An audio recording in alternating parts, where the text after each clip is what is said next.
On a humid July night in 1916, New York City slept uneasily, unaware that an invisible fuse was burning just across its shimmering harbor. Europe was at war, but America was officially neutral. Still, its factories thundered, shipping tons of munitions to Britain and France through crowded northeastern ports. In New York Harbor, a low man-made island called Black Tom served as a massive munitions depot, stacked precariously with high explosives and artillery shells. Security at Black Tom was casual. A few guards, flimsy fences, and wooden warehouses packed beyond capacity with volatile shells, detonators, and TNT-filled freight cars. Across the Atlantic, Imperial Germany watched nervously as American weapons fed its enemies. Direct attacks on U.S. soil were forbidden, but covert sabotage was not. German agents quietly infiltrated American ports and factories, bribing dockworkers, forging documents, and planting incendiary pencil bombs aboard ships sailing for Allied ports. By late July, Black Tom held more than 2 million pounds of ammunition, including powerful TNT and shrapnel shells, waiting to be loaded for transatlantic shipment. On July 29th, guards patrolled lazily beneath flickering lanterns. Nearby, a barge loaded with explosives bobbed gently, moored beside the pier's creaking pilings. Reports later mentioned suspicious men near the railcars, speaking softly in foreign accents. They vanished into the darkness before anyone thought to question them. Just after midnight, a small fire flickered among freight cars stacked with explosives. To sleepy workers, it looked like an ordinary blaze, dangerous but controllable. Minutes later, sparks reached the munitions. At 2:08 a.m., Black Tom Island detonated in a blinding flash felt across multiple states and far beyond. Windows exploded across Manhattan and Jersey City. People were thrown from beds, church bells rang wildly, and panicked citizens flooded the darkened, glass-littered streets. On nearby Bedloe's Island, the Statue of Liberty shuddered. Shrapnel scarred her gown. The blast so damaged her torch that public access later ceased permanently. Back at Black Tom, barges burned like floating volcanoes. Shells cooked off randomly, whistling overhead, while firefighters crouched behind debris, powerless to approach closer. Miraculously, only a handful died, including a baby and a policeman. But property damage reached an estimated $20 million, over $500 million today. Authorities scrambled for answers. Some blamed careless workers and unsafe storage. Others whispered of saboteurs. With wartime secrets everywhere, nobody agreed on the truth. Early government reports leaned toward accident. Blaming negligence avoided diplomatic crisis with Germany, preserving America's fragile neutrality, at least on the surface. Yet rumors persisted. Dockworkers recalled strangers loitering near ammunition cars.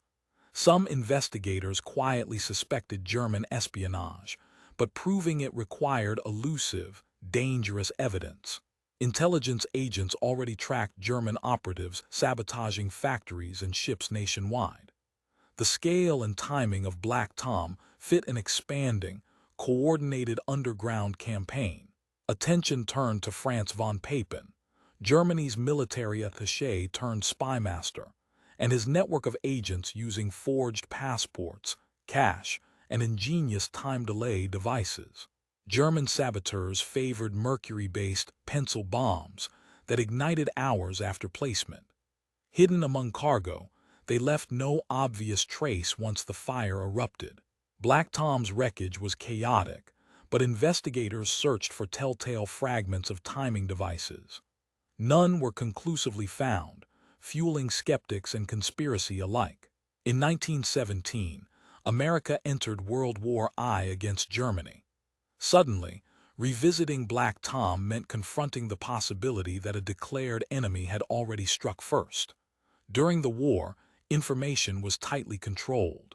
Admitting catastrophic enemy sabotage in New York Harbor risked public panic and questions about domestic security failures. After the war, American companies sought reparations.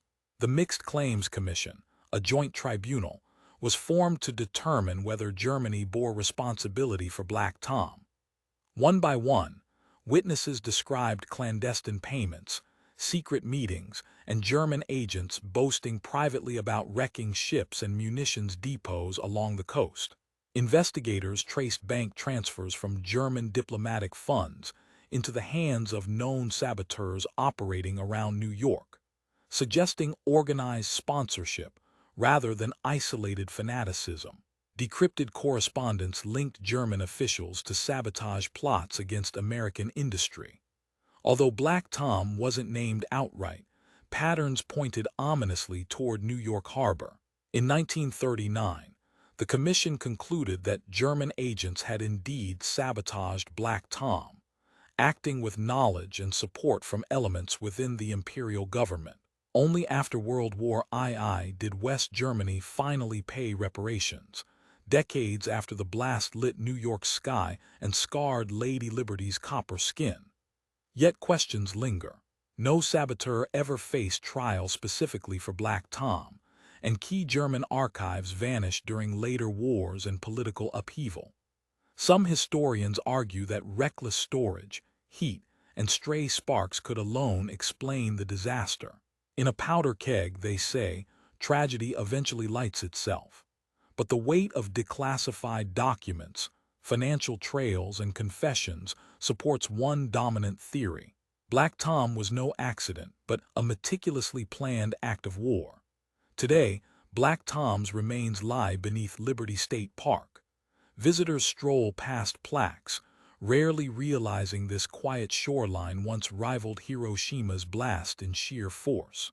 The Black Tom explosion foreshadowed a century of sabotage, terrorism, and shadow wars, where distant rivalries ignite suddenly on familiar, unsuspecting streets. The night New York shook was real, yet its culprits remain ghosts in the archive. For more strange but true histories, subscribe and stay watching.